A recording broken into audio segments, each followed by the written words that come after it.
Hello प्यारे बच्चों, आज हम आपको बताएंगे खनिज और आयस और गैंग, इनके बारे में हम आपको बताएंगे। अब ये सभी होते तो पृथ्वी के अंदर हैं, लेकिन सब अपने अपने रूप में रहते हैं। अब जैसे पेट्रोल है तो पेट्रोल हम डायरेक्ट खोद करके नहीं निकालते हैं। पेट्रोल को हम निकालते हैं, उसमें पानी जरूर बहुत सी पदार्थ में मिले होते हैं, उसको फिर मशीनों से छान करके बनाया जाता है।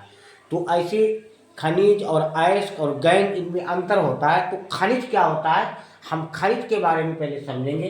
तो जो हमारी पृथ्वी है और पृथ्वी के अंदर कोई तत्व या यौगिक के रूप में, अब तत्व अकेला है, यौगिक मिले हुए होते हैं।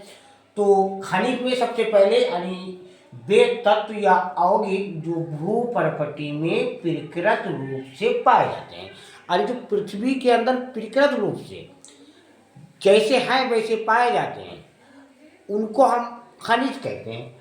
अब वो खनिज कैसे होते हैं, जिसे हमारा बॉक्साइट है, तो बॉक्साइट Al2O3 × 2H2 इसका सूत्र होता है। और एक हार्ड सिल्वर होता है जिसको हम AgCl बोलते हैं, और एक मैग्नेटाइट होता है Fe3O4। तो ये खनिज है, और ये खनिज के हमने नीचे उदाहरण बता दिए। अब आता है हमारा अयस्क। अब अयस्क क्या है, अब खनिज, अब कुछ खनिज ही होते हैं जिनको हम जिनमें से हम धातुओं का निष्कर्षण करते हैं, सरलता पूर्वक से हम धातुओं का निष्कर्षण करते हैं। तो ऐसे खनिज जिनमें धातुओं का निष्कर्षण अत्यंत सरल होता है, बहुत सरल होता है, उसको हम अयस्क बोलते हैं या अयस्क कहलाते हैं। जिसे कापर पाइराइट है और कापर गिलान से एक अयस्क की परिभाषा होगी। अब हमारा आता है गैंग।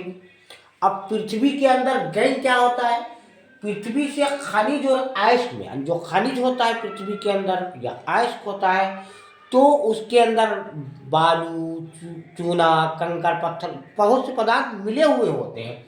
तो उन्हीं को हम गैंग कहते हैं। पृथ्वी से खनिज का मिट्टी, रेत, आज जैसी अशुद्धियां मिली हों तो वो गैंग कहलाती है।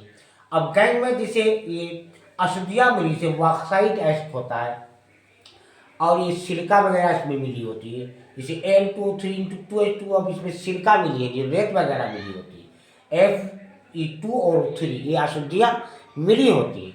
बच्चों, लाइक और सब्सक्राइब।